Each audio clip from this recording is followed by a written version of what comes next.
Good evening, and welcome to the Prince Hall Think Tank, James um, to the seats. a monthly conversation amongst Prince Hall Freemasons where we discuss topics relative to craft masonry.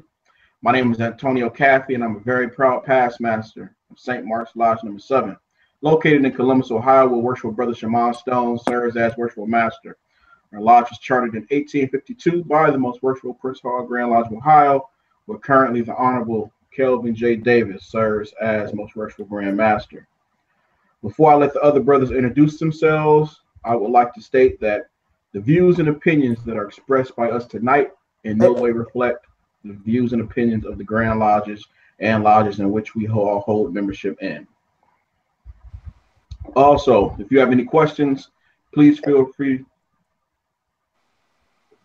please feel free to post them on our Facebook page or by using the chat option on YouTube.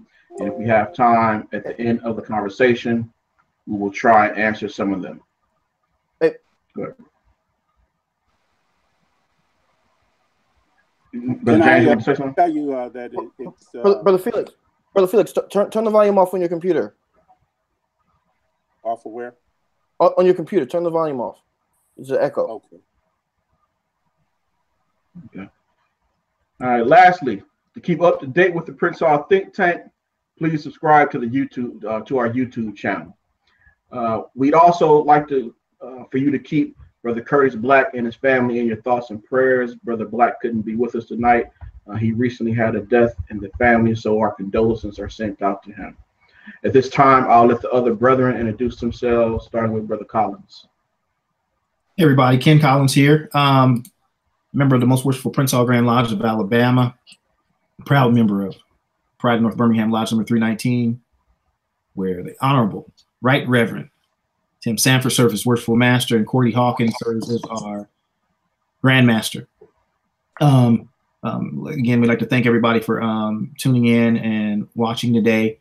These conversations are getting really good, and we have some good news to give everybody at the end of this episode. Look forward to seeing what we have to talk about today. Thank you. Brother Morgan.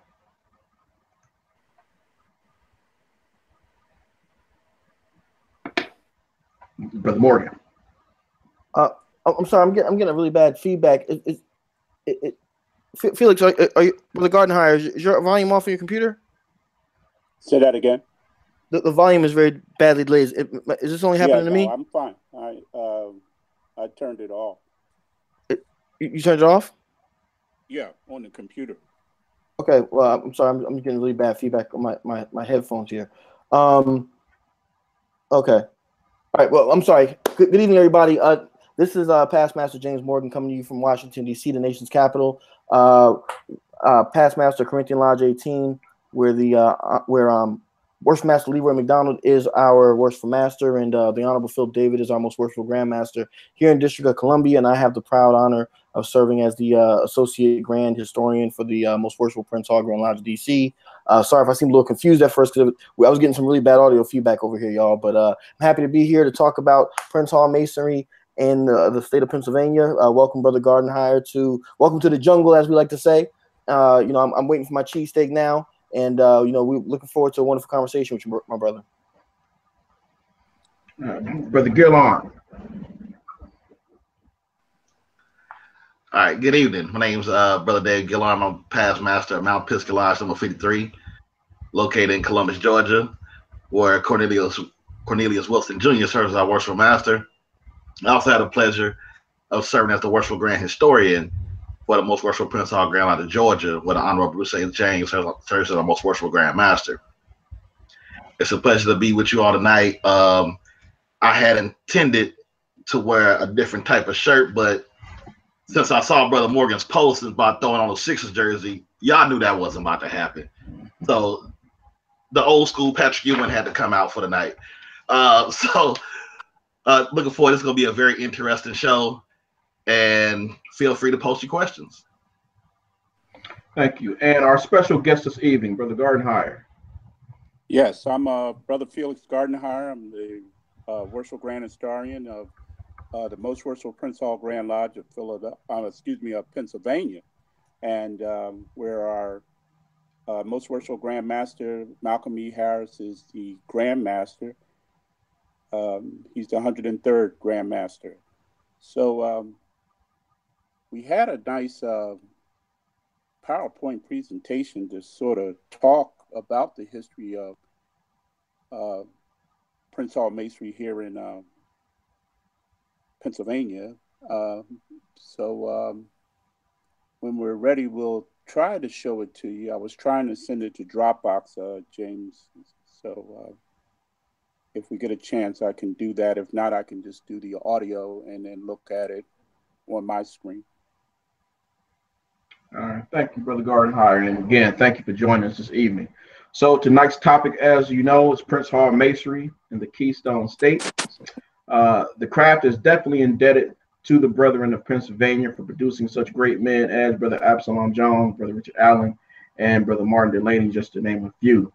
Personally speaking, the Most Worshipful Prince Hall Grand Lodge of Ohio owes a huge debt to the Pennsylvania brethren, because it was Pennsylvania who on March 5th, 1847, made the men in Cincinnati, Ohio, Freemasons, that later became the foundation for the Most Worshipful Prince Hall Grand Lodge of Ohio. Again, we're pleased to have Brother Felix Gardenhire with us this evening, and who will provide insight into the history of this great Grand Lodge. So, I'm sorry, Brother Caffey. I'm sorry, but you said March what of 18 what? 1847. Well, I'm sorry, June of 18. I think it was 25. Somewhere down in just south of Maryland, just a little bit of Virginia. Social Lodge, number one. I'm just saying, just facts. Just saying. I stand by what I said. But so, Brother Gardenhire, without further ado, good brother, the floor is definitely yours. Okay, well, really, what I prepared for this evening is basically to talk about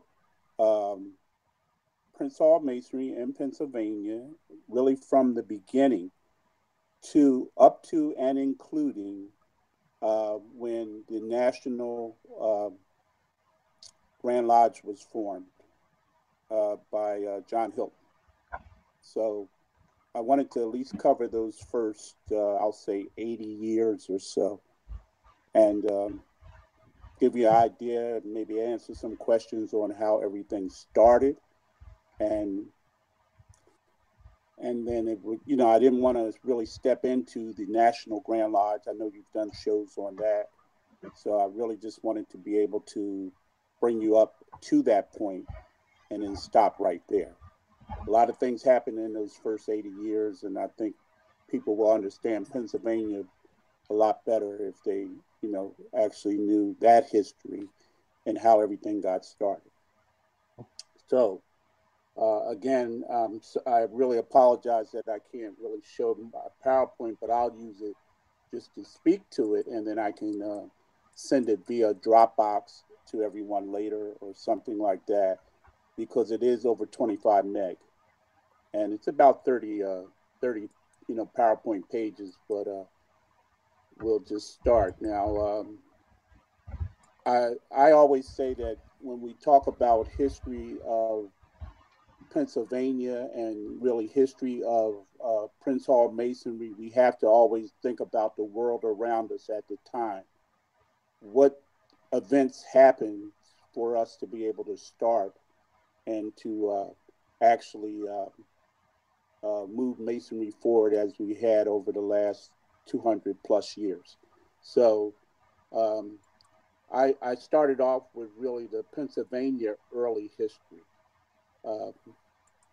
That early history in Pennsylvania really was founded by William Penn.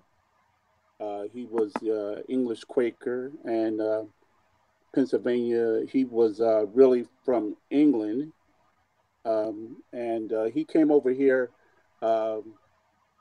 as a Quaker, Protestant Quaker or English Quaker. In Boston, they had Puritans, and in England, Puritans and Quakers didn't necessarily always get along. So they came to America for religious freedom, and so forth, because they weren't looked on too well over in England. Penn, he received from the king, he actually received a plot of land over here in America, and he wanted to make Philadelphia his, when he founded Pennsylvania, which is Penn's Woods. That's what he named it. When he found Pennsylvania, he wanted Philadelphia to serve as his capital. So he founded Philadelphia about a year later along the Delaware River. Also, about a year later, we also had a German Quaker come, and he settled in Germantown, which is right north of Philadelphia or north of the city. And his name was Francis Daniel Pastorius. And those German Quakers also, came to America to escape, religious oppression. So the first slave revolt, though, was in Germantown in the same year, 1683. So we're going way back, but it'll sort of lay out exactly what I'm getting at here. Now, Penn had a dispute with the Calvert family, who were the Lord or Barons of Baltimore, Baron Baltimore. And so he had a dispute with Cecil Calvert. They were supposed to have given him Maryland, and Maryland thought that they should go all the way up to, I believe, the 40th parallel. And so, and they were supposed to have all the land all the way over in the Delmarva Peninsula, where Delaware, Maryland, and Virginia is. So they wanted to go all the way over to the Delaware Bay and all the way up to the 40th parallel. So if they would have gotten all that land, Maryland would have gotten all that land, they would have been, really, Philadelphia would have been called Philadelphia, Maryland. Now, Penn said that he was supposed to have land all the way down to the Delaware Bay, and then he wanted land coming down the Susquehanna River all the way down to the Chesapeake Bay. So that's how far south he wanted to go. So that dispute went on for 85 years or thereabouts. It wasn't settled till 1769. And that's where we get the Mason-Dixon line. Those surveyors, actually, they were astronomers also. They surveyed the land, and after Penn had died off and Calvert had died off, and their sons, inherited their lands, they settled that land and actually drew the Mason-Dixon line. They surveyed it for about 4 years. Then they actually drew the Mason-Dixon line. A lot of people think that between Philadelphia and Maryland, that's the Mason-Dixon line, but really it's done with a square. It is east-west, a straight line. Then it goes halfway down to the Delmarva Peninsula and makes a 90-degree angle and goes down, and that's the western edge of Delaware. Then it goes down, I don't know how many miles, but really to Cape Henlopen to the east, and it makes another right angle and goes to Cape Henlopen to the east, and that really draws out Delaware. Now, the top of Delaware is a border that's done with an arc, but really it's done with a compass. It's done with a circle. And the circle is, you start at the courthouse in Newcastle, Delaware, and you draw a 12-mile circle, and that's how you get the arc at the top of Delaware. That's the only state border in the entire United States that's done with a square and a compass. So now, so that sort of just lays everything out. And why I'm laying out really the Mason-Dixon line, because everything sort of follows that. Now we go into mainstream Grand Lodge of of Pennsylvania. I said Philadelphia, but I meant Pennsylvania. And We wanted to talk just a little bit about Benjamin Franklin. He was a founding father, of course. He was a polymath, which is more or less, we say, a Renaissance man. He did a little bit of everything. He was America's Leonardo da Vinci. He was a scientist, inventor, politician, diplomat, and you name it. Of course, he was a Freemason. He was a printer. He was a scientist. He was an inventor. And he was raised in St. John's Lodge in 1731. And that was the modern Masons that were found in 1717. They just celebrated their 300th anniversary, Uniting Grand Lodge of England. Why they became modern is they modernized their Constitution in 1723, Anderson's Constitution. And so that's what they used at the time. Now, Ben Franklin was born in 1706. So that made him roughly about 25 years old when he became a Mason.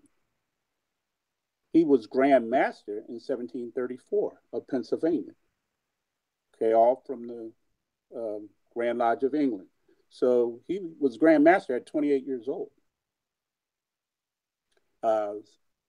The Main Street Grand Lodge of Pennsylvania went on. And then in England, they actually had the ancient York Masons, and they wanted their own constitution. They wanted to go back, not to this modernized constitution, but the way Masonry was started back in 1717. So they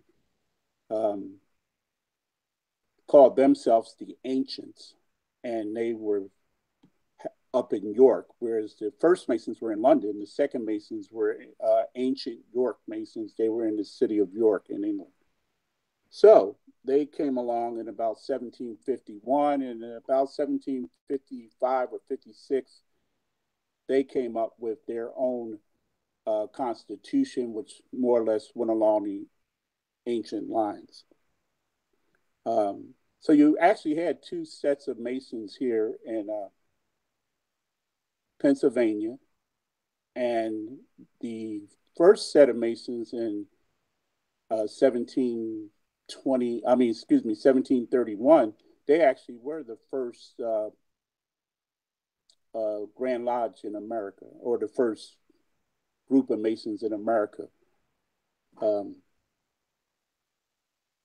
They became, during the Revolutionary War, they merged together and actually formed an independent Grand Lodge, independent of England. So that's more or less just a quick history of the mainstream Grand Lodge here in Pennsylvania.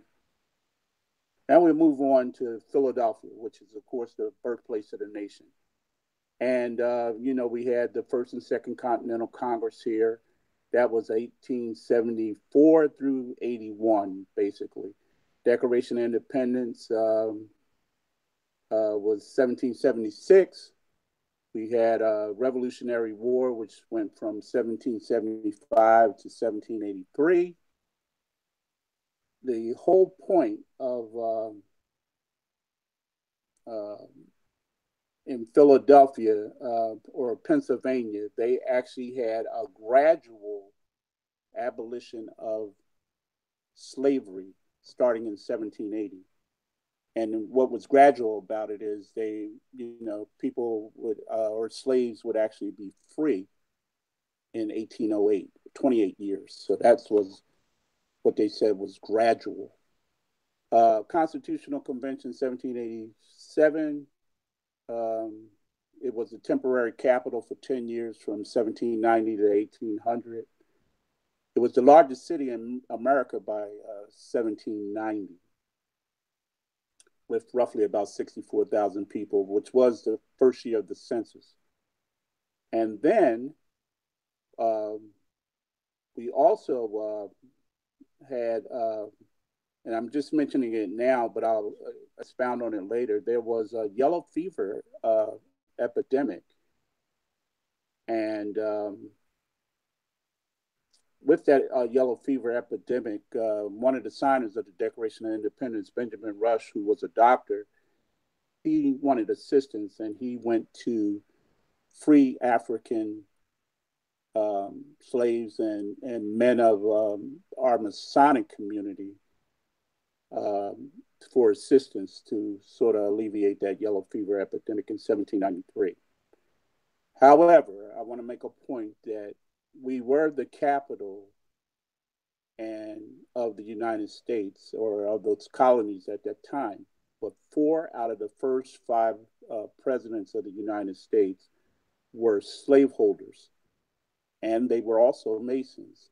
The only one they sometimes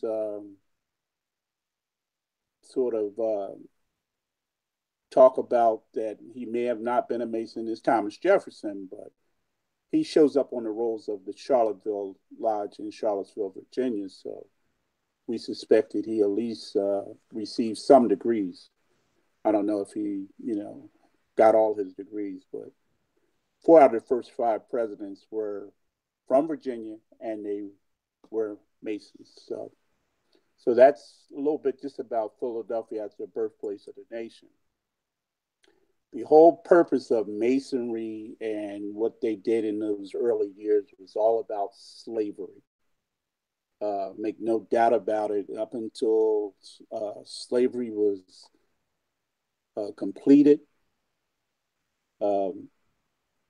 their whole purpose was to rid that cruel institution of slavery and do better for the Africans that had been brought or kidnapped from Africa and brought here for slave labor and so forth.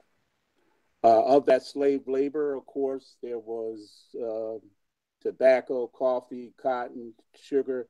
They came to the Americas, and mining. Mining was a big thing. Gold, silver, iron ore, sent it all back to England, and they would smelt it down, melt it down, and do a lot of things over in England too. So it was like a triangular slave trade, but it came to America for just all the, because it was new land and they could grow things that they couldn't grow in Northern Europe. And so the French came, the Germans came, the Spanish came, and that's where slavery, they go down to Africa, get slaves, bring them over. And that's what, Masonry sort of embraced that. Now, in Pennsylvania, or colonial Pennsylvania, we had a London coffee house. It was at Front Market. And when you see my slides, you'll see that I picked this slide that actually shows the London coffee house. A few of them were, I could get public domain photograph of it on the web. But the one I did pick actually shows them auctioning off slaves, and it was a popular place. And these were slaves that arrived from Africa and the Caribbean islands, and sometimes was the first stop, a different port. You would go to the Caribbean, or you might even go to South America, to Brazil. The Portuguese went there probably the most. But even George Washington, he was, of course, our first president and a patriot and a great general. He had as many as 316 slaves. And when he was president in Philadelphia, in the president's house, even though in 1780 they said they were going to have gradual abolition of slavery, he brought some of his slaves, at least 10 of them, from his plantation in Virginia to be in his house. And that was sort of illegal, but he was the president, and so that's what he did. But in 1793, while he was still president, he signed the first notorious Fugitive Slave Act, and a law that threw, escaped black men, women, children back into bondage. So that's just something that, is a... Okay, now we're going to go to Boston, Prince Hall in Boston. And of course, we know his story, and we don't have to really repeat it here, but I just made some bullet points that, of course, he was an outspoken opponent of racial oppression and slavery in colonial New England. And, still that slavery thing, that's what they were about. He becomes a Freemason in 1775. And that's exactly when the Revolutionary War started. He requested a warrant from the Americans and was refused, and that never happened. Of course, we know the story of the Immortal 15, who were initiated in 1784. Then came a request he made a request for an original charter to William Moody of Lodge number 55 and the Grand Lodge of England in 1784. That request was granted. It took 3 years for, of course, that charter to get here. And the Philadelphians during that time sent Henry Seward to consult with Prince Hall to compare their civil and social goals. But the Philadelphians were concerned with, of course, the question of slavery in the nation's largest city, which was Philadelphia at the time. Okay, so the charter arrives, and that is Prince Hall Masonry's prized possession. It arrived in 1787, as I already said, from the Grand Lodge of England, the Moderns, who were established in 1717. And although the charter was singed by fire in 1869, it was saved by a heroic action of course, past Grand Master Kendall of the Prince Hall Grand Lodge of Massachusetts. One point I'd like to make on this slide is that the charter was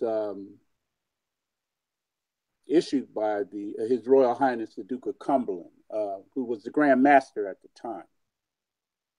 He was the younger brother of King George III, who was the very same King George who they fought the Revolutionary War over. So that is really a note that we want to make and take. Now we're going to sort of jump back to Philadelphia and the Free African Society. Again, this is who sent Henry Stewart to consult with Prince Hall. And Absalom Jones started a friendship with Prince Hall starting then. Now, Absalom Jones was, he started the Free African Society with Richard Allen and another Philadelphian, Cyrus Bustle. And there were some others, William White, James Porter, Cato Freeman. There were a few others. And these all were Masons. All of them were Masons, and all eventually became members of African Lodge 459 Philadelphia. And what was the Free African Society? It was a mutual aid society. It supported widows and orphans. It provided social and economic guidance, medical care, nurses and aides they were the nurses and aides during the yellow fever epidemic, which killed about 4,000 people in Philadelphia. And of course, they supported the education of children. That sounds real familiar to be, it was a benevolent society, but I think it sounds very familiar to Masons. So Prince Hall had already received Masonry in Boston.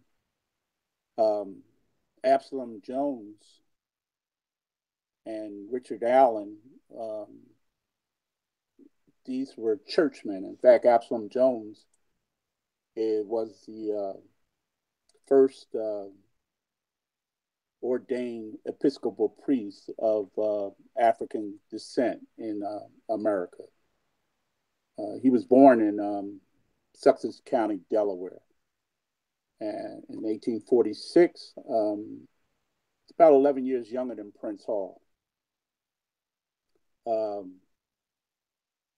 He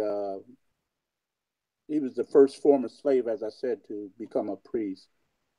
He's the co-owner of, or co-founder of the African Free Society, and he also founded African Episcopal Church of St. Thomas in 1792. He certainly was our first master of African Lodge 459 in Philadelphia and African Lodge 544, which a lot of people don't ever talk about, but I'll talk about it a little more. He, of course, was our first Grand Master of the first African independent Grand Lodge of North America, and I'll explain that, but that was some key words that were used there. I'll move on to Richard Allen. He also was born into slavery, 1760, so he's a little younger than Absalom Jones. One of the things when I started looking at when everyone was born and when they died, Absalom Jones, Prince Hall, and Richard Allen all died around the age of 71 or 72. Richard Allen was the youngest. Prince Hall was the oldest, but they all died when they hit 72. That was it. Hey, Brother Gardner, I'm sorry. I have a question. I'm sorry, and then I don't mean to cut you off, but was there a lot of interaction between those three men during that time? Yes and no, and I'll tell you why. Here in Philadelphia, Richard Allen and Richard Allen and Absalom Jones, they actually worshiped at St. George Methodist Episcopal Church. Okay. Again, Absalom Jones had already been ordained, and he was actually a lay preacher at the time, but he had already been ordained. He was ordained by William White, who was the Christ Church congregation that Ben Franklin, George Washington, and all the founding fathers, they went to that church in Old Town, Philadelphia. So he started out there, got his ordination, and they all started attending, him and Richard Allen started attending St. George Methodist Church. It's the oldest Methodist church in America. Started in 1767. They relegated the African American worshipers. They had them come to church early. They sort of segregated them. You come to church early, you have your worship service, and then when we get there, you have to go to the balcony. So they relegated them to the balcony. On one occasion when that happened, they were still praying, and they were still in the sanctuary praying, and now the other members of the church started to arrive. It was a mixed church, but they said you have to get up and go to the balcony right away. They actually pulled them off their knees and made them stop praying and pulled them off their knees and had them ordered them to go to the balcony. Absalom Jones was livid about that.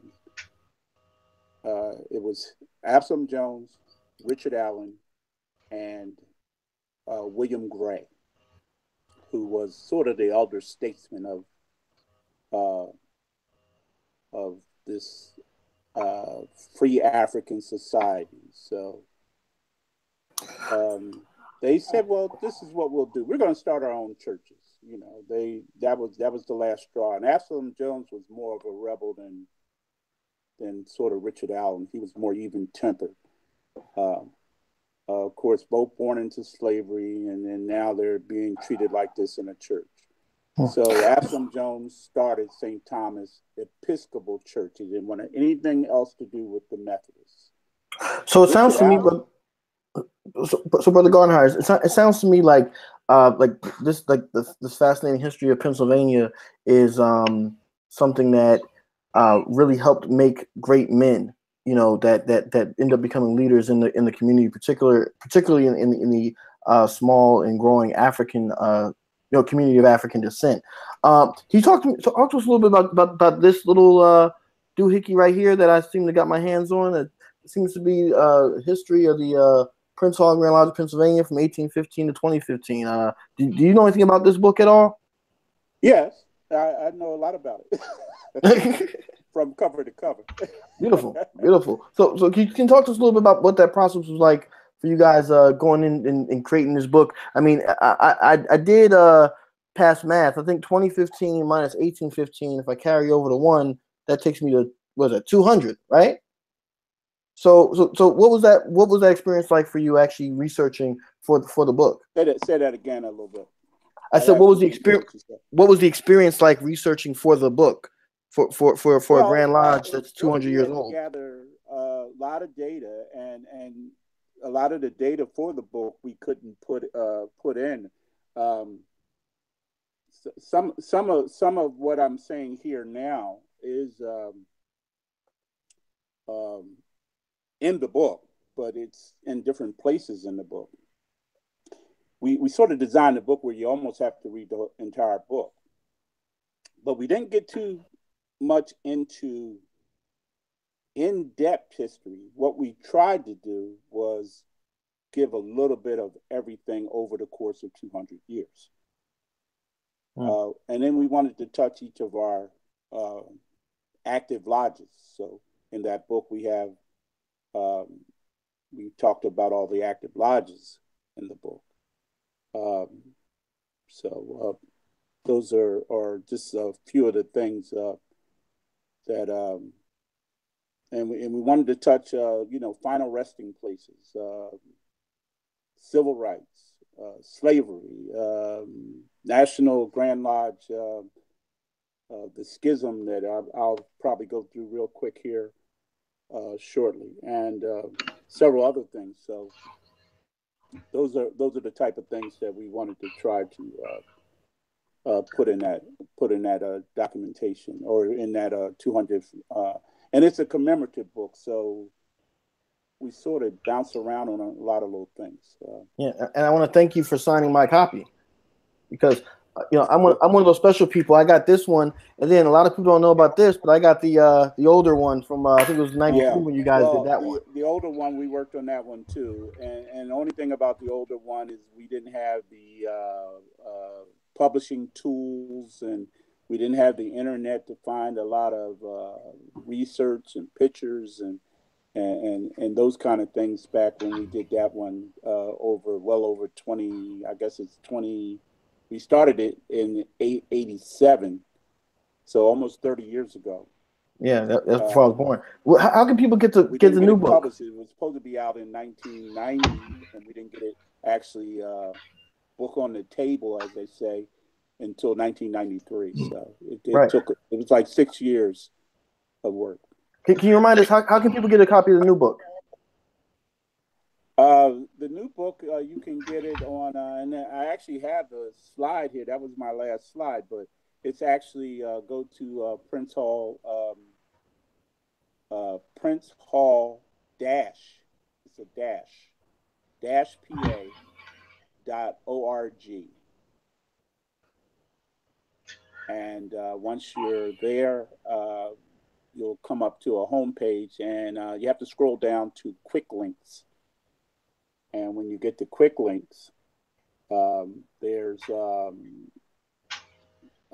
like a link that actually says 200th history book info or something like that. As soon as you click on that, it'll show you how to purchase the book and so forth. Now, our book, and I do want to state this, but it's doing a lot. Um, we sort of inflated the price. It's a handsome book, I'll say. You know, a lot of quality pages, hardback, slipcover, and so forth. But one of the things we do, we provide free shipping to anybody who orders our book, and then additional proceeds while we do the price up is because we do additional proceeds to help some of the initiatives that our Grand Master has set forth here in Pennsylvania. One of his initiatives, of course, is sickle cell disease. So when you buy the book, you're actually helping that initiative that we're sending forth in Pennsylvania. So, Brother Felix, yeah. could you take us inside? You have the traditional story that your 1815 Grand Lodge formed with 4 lodges, Right. versus what's actually in the records. So could you take us inside the formation of that 1815 Grand Lodge? Just tell us how it formed. Okay, yeah. Let me see. I'll bring up. Okay, well, let me just give you a quick early roster. And on my early roster of this slide, it actually says that certain members were, when we actually made a request to Prince Hall, the request went to from Peter Mantor, and he was from the Caribbean islands. So we had a lot of people from the Caribbean islands. They actually brought slaves to the Caribbean islands, and then they would, if they were free, they would come up to come north to like Philadelphia, Boston, and those places to live, because they knew it was a free Black community if you went north. So Peter Mantor was one of those, and he had traveled the world, been to England and so forth. What's important about him, though, is he writes a letter to Prince Hall. So that's how really Masonry started in Philadelphia and in Pennsylvania. And in his letter, he sort of states exactly everything. He first states that he is the master. He's already meeting, with people in Philadelphia. However, when he writes the letter, I think they appointed him to write the letter. Remember, I told you about Henry Stewart. He's already been going back and forth and talking to Prince Hall, and they've been comparing notes. And it's really between Prince Hall and Absalom Jones. So Peter Mantor is not, if I get a charter from Prince Hall or a warrant from Prince Hall, Peter Mantor was trying to say, well, I'm already, been a master down here. However, if you grant us a warrant, send it to Prince Hall. Then he goes on and tells him his credentials, that I've been overseas, I'm a Royal Arch Mason. He tells him the lodge, he's a super excellent master, and he goes through all that. Then he also names some people that are just master masons, and then he also names about 4 or 5 people that are ancient York Masons. So what's that saying is a mix of Masons. You have a mix of Masons. You have the moderns and the ancients all mixed up, and all these people, we want to, start a lodge with all these different people.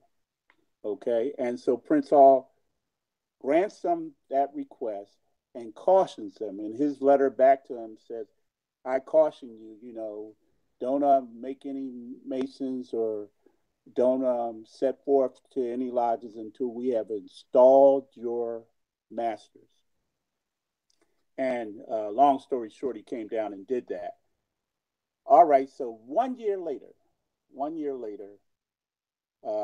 and this is African Lodge 544. And it was constituted in Philadelphia. The originators were what they call, we were colored back in those days, so it was colored seamen. and they obtained a charter from the Grand Lodge of the Holy Roman Empire, which was Germany. And African Lodge 459 really had no authority beyond the Master Mason's decree, whereas 544 did. So, and they could do Royal Arch and higher degrees. And they also could create lodges. So that warrant was issued in 1798. The conflicting claims of these two rival organizations were injurious to both, and so eventually, during the early 1800s, they came together. But African Lodge 544 started creating lodges. And so you have African 459, Prince Hall, 544, which is the African German Lodge. And you have other lodges. That's how, when we do all this and researched it, you have other lodges, but they don't have any names. Okay. Now, here's the thing. I have a newspaper clipping from the newspaper during that period, and they gave notice to some ancient York Masons on St. John the Baptist Day in June that they were going to have a procession. And then after the procession, they wanted all the brothers to attend. After the procession, they were going to have a sermon at 11 o'clock, and Reverend A. Jones was going to be doing the sermon. And this is by order of the Right Worshipful Grand Master P.M. Nixon. We can't find a P.M. Nixon anywhere in any of our records. So who was this Grand Master? So we're thinking that this was the Grand Master of African Lodge 544. And this notice of these ancient York Masons was African Lodge number 44. So we're thinking that was just a typo and they left the 5 off. And Peter Richmond was the secretary, who was in 459, and he went on to become a Grand Master in Pennsylvania and all that. So this tells us that there existed this African Lodge 544. And in all our Prince Hall history, we never talk about that, but that's where these other lodges in Pennsylvania that Grimshaw came up with and actually said they were Union 1, Laurel 2, Phoenix 3, and so forth. But when we started as a Grand Lodge in 1815, it just said that we, the master, wardens, and past masters, created this first African independent Grand Lodge of North America. And that's how they said it. And they said it was African Lodge 459. So none of those other lodges were named, even though they did exist. And so Grimshaw was right. He actually named them, but they're not actually named in our, they're not actually named in the minutes of the formation of our Grand Lodge. Beautiful, beautiful. We appreciate that. So moving on, skipping ahead a few years. If I'm not mistaken, I think I read somewhere in your history book where as you get into the 1820s and into the 1830s and 40s, that there seemed to be some trouble in Pennsylvania with some of the lodges breaking off and some new Grand Lodges forming, what have you. Can you talk just real briefly about what ended up happening there? Well, yeah, really that happened in 1818. That's when everything sort of hit the fan. Absalom Jones died in 1818. He had held this sort of confederation of lodges together.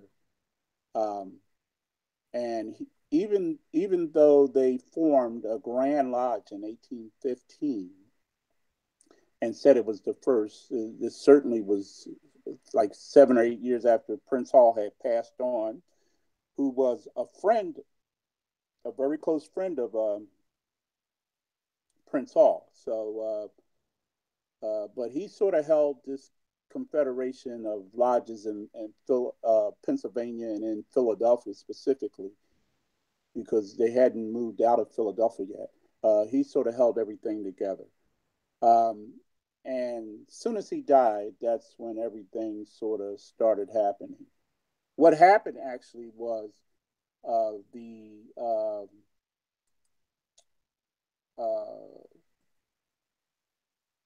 get the thing here. He died in February 13th. And his executors were James Johnson, who was the secretary of the Grand Lodge, Belfast Burton, who's just a member who was always there, and George Jones. Well, in 1818, 16 members, and they were supposed to be from Union Lodge, but it didn't say that in the newspaper clipping. What it actually said was that they were former members of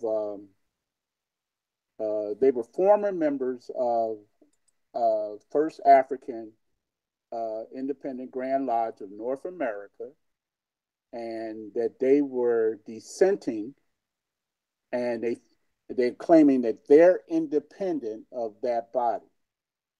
Okay, and some of the old timers that have been with 459 for a number of years, Benjamin Chase, he was a Delaware man.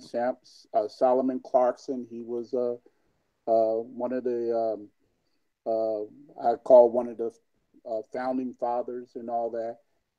Those people all dissented. And remember, I said one of the executors of his estate was George Jones. That's was Absalom Jones' nephew, and he was one of the dissenters also. And he's listed in the newspaper clipping, July 6th. So it came down to, you can't fire us because we quit. So they quit first, and then 2 days later, they were expelled for 99 years, 9 months, 9 weeks, and 9 days.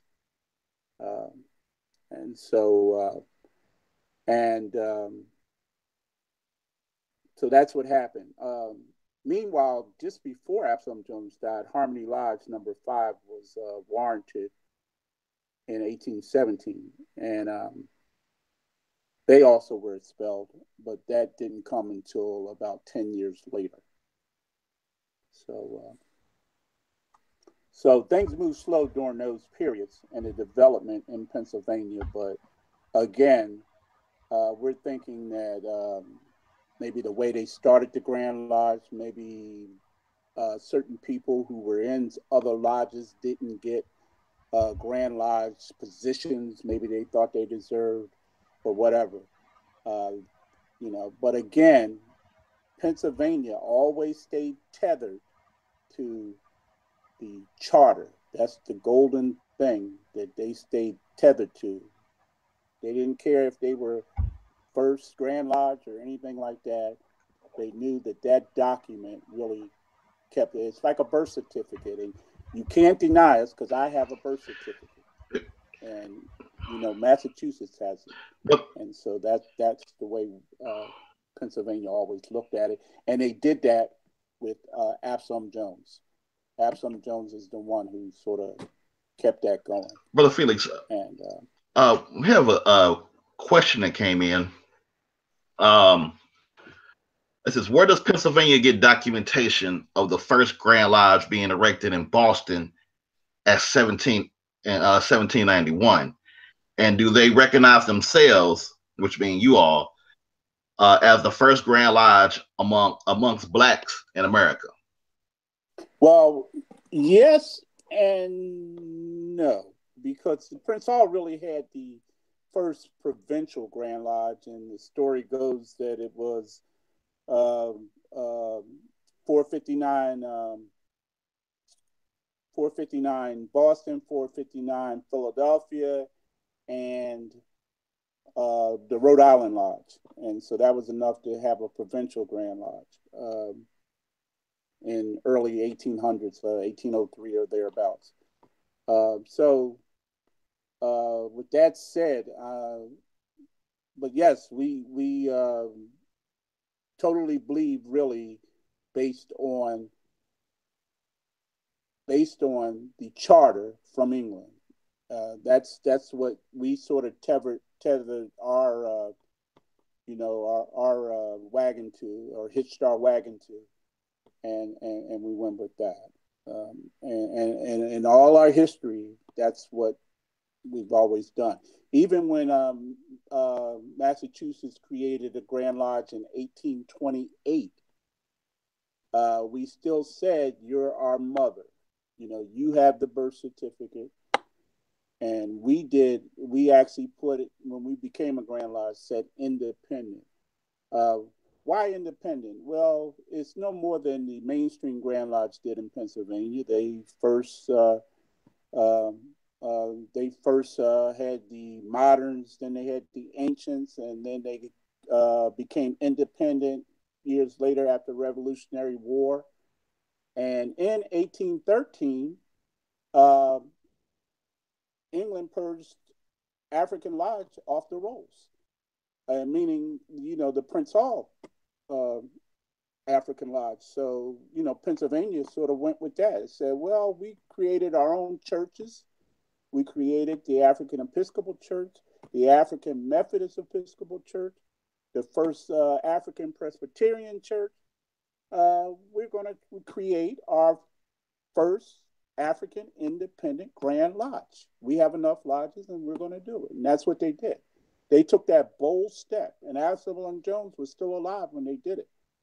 And it was a bold step, but they never turned their back on Prince Hall or Massachusetts.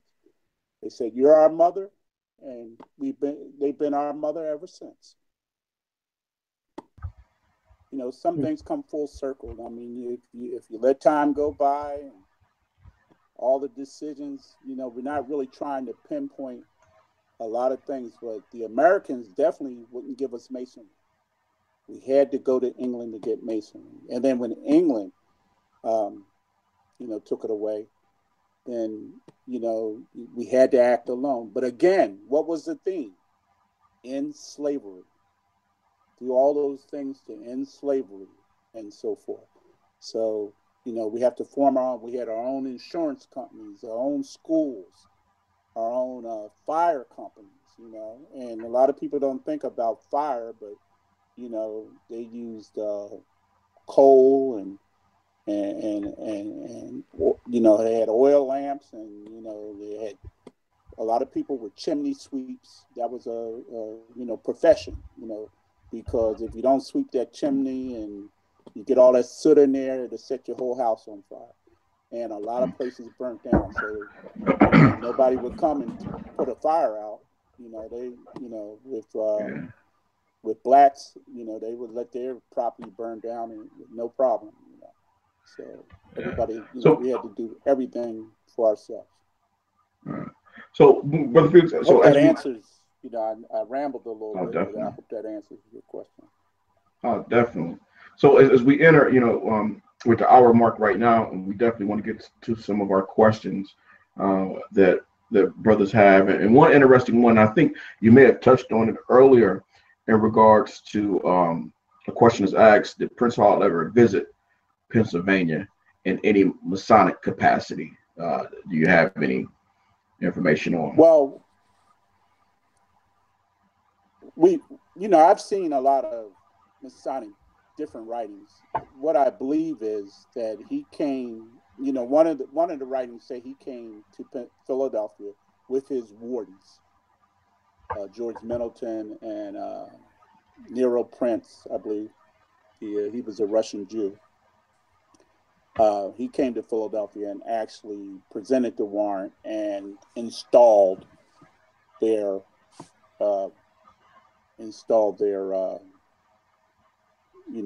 pillars. Not quite sure how true that is, and I've never seen any documentation that say he did that, but I've seen it written. So, okay. The empirical proof of it is something I think we in Pennsylvania is still searching for. We may have it, but I've never seen it in minutes. It actually said that he actually came and did that. But Brother Felix, what are some things that the Pennsylvania jurisdiction has done a little more recently, in the 20th and 21st century, that we should be be appraised of, particularly any famous Grand Masters or members of your jurisdiction that are a little more current, closer to our modern day? Well, I don't know if you actually. Again, I think I prepared really for, like I said, to about 1850. I could come back, but I really stopped there. I mean, we've done quite a bit over the years. You said 21st century or 20th century? Yeah, just just maybe within your Masonic career, in terms of what are some initiatives that your Grand Lodge is doing community service wise, or different projects or charities that you guys donate to in Pennsylvania?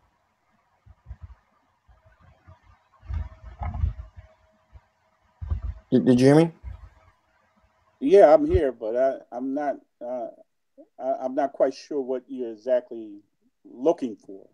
No, what I'm asking for is what charitable projects or other initiatives that your Grand Lodge do that we should know about, or any important brothers or sisters that have been members of your jurisdiction. Well, close to our modern day. We can't really single out any particular thing. I mean, even when I started, I mentioned when you showed the book, one of the things we're doing right now is our sickle cell initiative, and our Grandmaster actually did a white paper and went to the Conference of Grand Masters to get that initiative through all the Prince Hall Grand Lodges, and we're up to like 44, 45 Prince Hall Grand Lodges throughout the world. So,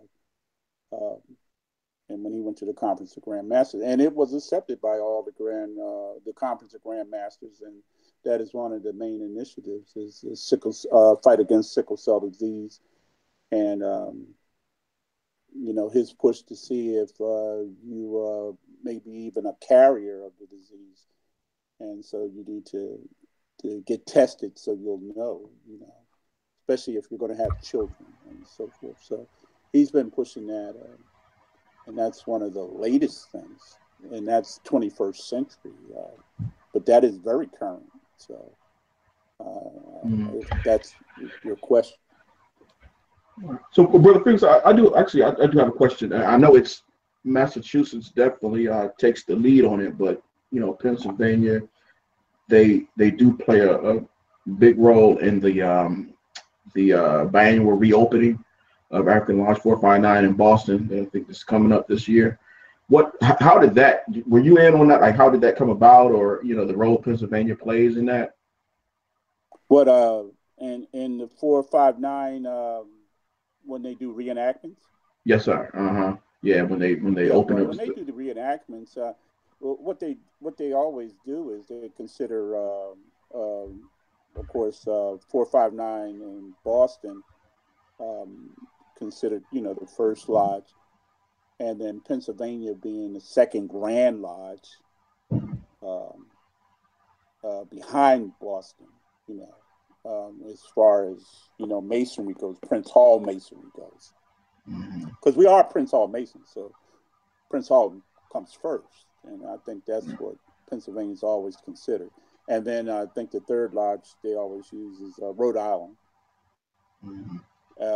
Back, of course, 200 years ago, Rhode Island was actually one of the subordinates of Massachusetts, and then they separated, over the years and became their own Grand Lodge. Now, and speaking of that, like when you had said, and I think I mentioned it earlier, how Ohio, the Grand Lodge that I belong to, is indebted to the Brothers of Pennsylvania. But in regards to you all going into other states and chartering other lodges, can you speak to that? Well, we did that, but here goes. Of course, about the dissension, about the expulsion of those 16 brothers. And they eventually went on to, they didn't give any warrants back. Benjamin Chase, a Delaware man, he held on to whatever warrant he had and for whatever lodge he was representing.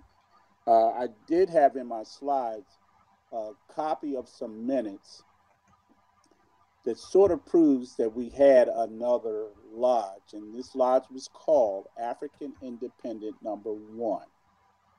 So when you make copies from a minute book, an old minute book, copies were made, and it sort of bled through, so you can't actually see it. But if you read the way the direction of who was at this meeting in the minutes, you'll see that they list everyone, and then they list African Lodge.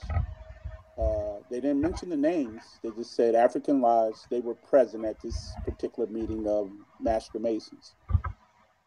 And right below it, it had maybe somebody's name like mine, Felix Gardenhire, and then beside it, they had number 1. So, and this is minutes from like 1813 or 1814. This is before we even became a Grand Lodge. So there was a lodge, African Independent Lodge number 1, which we sort of think it was Union Lodge. But that was probably Benjamin Chase and those brothers. They probably, because they were always at meetings. But every time James Johnson would write the minutes, he was the secretary, he would always say African Lodge 459 or African Lodge. That's all he would say in the minutes. So they always stuck with African Lodge 459 and that tied to Prince Hall.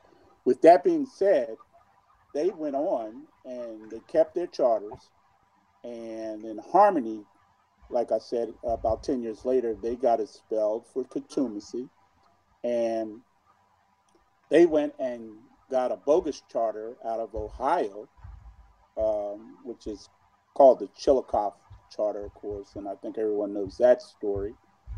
But about 4 years later, after making several lodges, New Jerusalem Lodge and several other lodges, they came together, and that's where Hiram Grand Lodge was formed in 1837.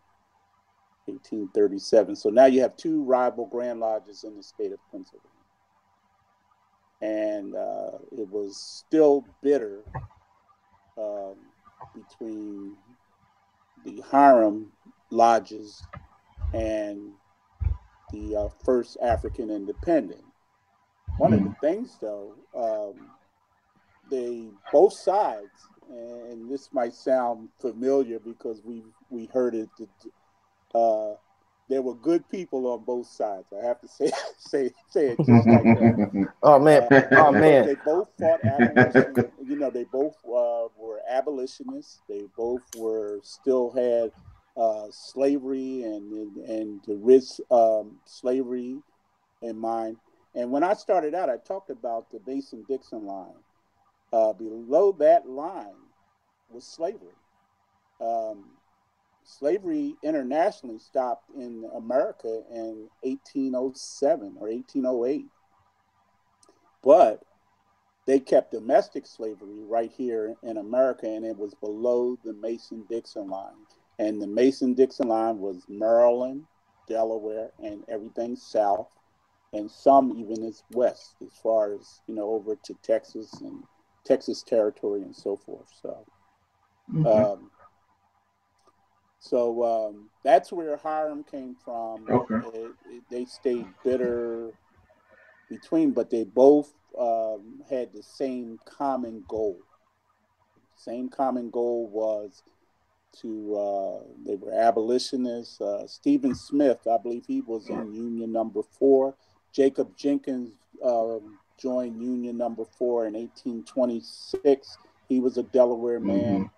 Stephen Smith was one of the richest African Americans during that time. He sold lumber and coal, and so you just had a lot of influential men. Yeah, very influential men on both sides, and they all had a common goal, and they started building lodges. Both, And as far as Masonic influence, Harm grew in Masonic influence within 10 years. So much so that, of course, we know the John T. Hilton story that he was born in Chester County in Pennsylvania, but he moved to Massachusetts, became a Mason, and he basically engineered a convention that would, say, you guys in Pennsylvania, you need to kiss and make up, and let's form a national Grand Lodge because it's in all of our interests because we all are after the same goal. And to that point too, for those viewers that haven't viewed our videos, I think we did two shows. They were quite popular on the National Grand Lodge. Please go ahead and check those out. And it speaks to what some of what Brother Felix has talked about and mentioned tonight in regards to that whole thing. So, so as we wrap up, and we always try to give our closing thoughts. We did answer some questions from some of our audience members tonight, which we were thankful for that. We definitely want to thank Brother Felix for coming on, and as we always start out with closing thoughts, we definitely, as a special guest tonight, would want to start out with you, good brother. So what in closing, if you had to, I guess, summarize the history of the Grand Lodge, and if you want to leave that one nugget with folks that are tuning in tonight, what would it be? Well, again, I think I started out with the fact that, it was all about the theme of ridding those early years, we wanted equality, rid it of slavery. There was some Masons who actually wanted to immigrate with an E, meaning go back to your native land, go back to Africa. And the English allowed that to happen, and they went back to Senegal. When it happened for the Americans, they were invited to go either to Haiti, South America, or back to Africa. And that's where the country of Liberia came about in 1848. But Masons were in the midst of all that, the immigration back to Africa or back to people's native lands. So again, that was the theme of the early start of Masonry, Pennsylvania. Again, the Mason-Dixon line, where when it became domestic slavery, everything below that line. And a Mason, we can't make him a fault. There was an inventor who invented something called the cotton gin, Eli Whitney from Connecticut. And that cotton gin is the reason the South wanted to hold on, because that was one of their biggest money crops. And they sold cotton to England and France and all that. And that's why they wanted to hold on to slavery. When the invention of the cotton gin happened in the late 1700s or early 1800s, and really, changed really started the Industrial Revolution with that cotton gin. That's why they wanted to hold on to slavery. And so that's what happened. And that's where Masons, we were in the thick of it. What come you here to do? We're here to get equality and also to rid this country of slavery. And so, that was like I said, the first 80 years is what we were about. And we had our problems. We had racial problems. We had riots in Philadelphia. There were 3 major riots where they burned down churches. And why we don't have records, they burned down some Masonic halls also, right on 7th Street. They burned down First African Presbyterian. They burned down Second African Presbyterian, blacks were actually meeting in the basements or, and being buried in their churchyards and graveyards. and they did everything to keep things from happening. So we were fighting each other, fighting racial oppression, and you know, those things were, and you know, then fighting to, besides racial oppression, fighting to end slavery. So Right. those first 80 years were rough, but we got through it. Yeah, definitely got through it, and you did more than get through them. You prospered. And thank you for that. Brother Gillarm, any parting and closing thoughts, sir? Absolutely, good sir. Just want to say thanks to all the viewers for your support. The Prince Hall Think Tank. To go along with the topic of the show, I'm of the opinion that Pennsylvania was really like the powerhouse of Prince Hall Masonry. When you start thinking about powerhouses, one of the first Grand Lodges that comes to mind is Ohio. But Pennsylvania chartered Ohio. Ohio went on to charter other Grand Lodges. PA also chartered lodges in Georgia, New Jersey, I believe it was Maryland and Florida. They were all over the place. So I think Boston is always going to get the credit because that's where African Lodge 459 is. But when you start looking into the nitty gritty of establishing Prince Hall lodges across the country, and matter of fact, let me throw out DC. Lord forget, I forget DC. Because you know you were going to get a phone call. So you start looking at that, man. Pennsylvania was everywhere helping establish Prince Hall Masonry across this country. So that's just my opinion on PA's contribution to what we do. If I could really jump in, we did almost everything on the East Coast. We did some in New York. We did New Jersey, started New Jersey. We started Maryland, Delaware, and Delaware was with Hiram mostly. And DC, of course. We went to Ohio. We had the first lodge west of the Alleghenies, which was St. Cyprian 13, and that the first master was Gleaves, and the senior warden was Delaney. And we actually had those charters. And Philip Buchanan, who was with Hiram, he actually started a lodge in California, in San Francisco, and that started just by starting those lodges. We also started the Berry Lodge and the Grew Lodge down, and the Gilbert Lodge down in Louisiana, and a few more. They expelled Berry, they expelled the Grew, and a few others, but we started the Louisiana lodges. So we started lodges in South Carolina. We had a lodge in the 1860s in Cleveland, Ohio. So we went all around. So And you know what? One thing that's going to stop happening on the Prince Hall Think Tank, y'all going to stop skipping over DC. Y'all magically forget DC around these parts. Yeah, and we don't like started. We don't appreciate that. DC, thank you. We also started. Virginia was part. Felix Lodge and Universal we started both of them. Universal went over to Virginia. Felix stayed with DC. That's right. But Hiram did those two lodges. Absolutely. First Independent did social. It was our social number 7. I think 7, and it became social 1 for DC. Absolutely. And to finish up with the wrap up, just definitely want to thank everybody for their support. The short video that I did regarding Dr. King's visit to Columbus in 1958, and just to give everybody an update on that story.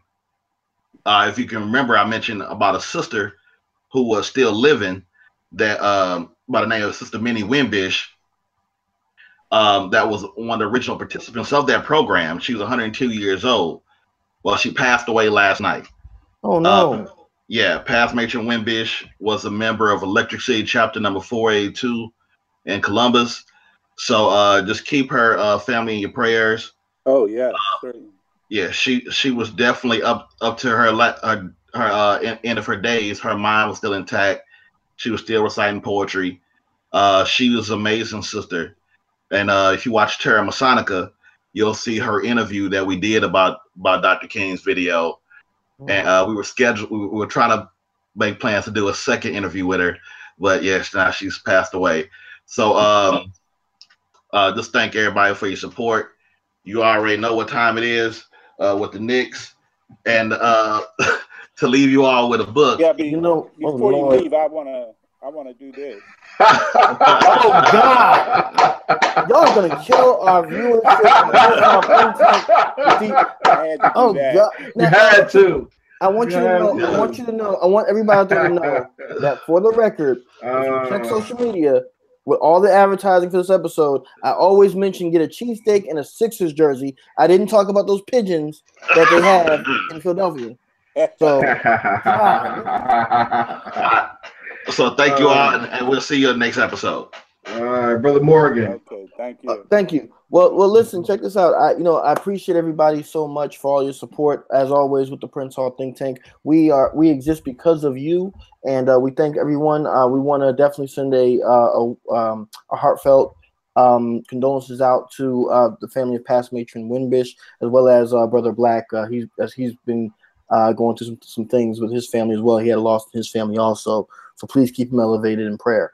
To Grand Historian Gardenhire from Pennsylvania, my brother and my friend, thank you so much for coming on. And this is one of the important things that we're doing here, is trying to make sure that we're documenting and getting on video some of our great scholars and intellectuals in our Prince Hall Masonic family today. So for that, I want to thank you also. I hope everybody had a safe and happy New Year, as well as we go forward. We want you to check out the Prince Hall Think Tank, but Valentine's Day is coming up, y'all. So make sure that you do something nice for your lady. Don't get her anything Knicks related at all, because I'm telling you, she will leave you. I promise you that. Okay, you'll end up being single and lonely and talking to people on video chat like somebody I know. But moving on, we want to thank you all so much, and we will talk back with you next month. All right, thank you, brothers. And again, we like to give our thanks to Brother Gardenhire for providing the great information about the Most Worshipful Prince Hall Grand Lodge of Pennsylvania. I think one of the things that stood out to me is when you had said or mentioned about when all of these organizations were being formed, and you would say, we need to form this church, that society to benefit us, and how that mind set and that thought went into the formation of the Grand Lodge too. And we often say that our Grand Lodges grew at the same time as the Black experience grew within America. So thank you for pointing that out. And it's our hope, as we've stated before, in some of our future broadcasts, to really bring you the wonderful and deep history of all of our respective Grand Lodges, because I think we really have some fascinating stories out there. So we look forward to bringing you more of those stories in the future. Again, thanks for joining us tonight. We hope you gained a little insight, and we hope you join us on future shows of the Prince Hall Think Tank. Have a good evening, and remember, let's teach Masonry in our lodges. Okay.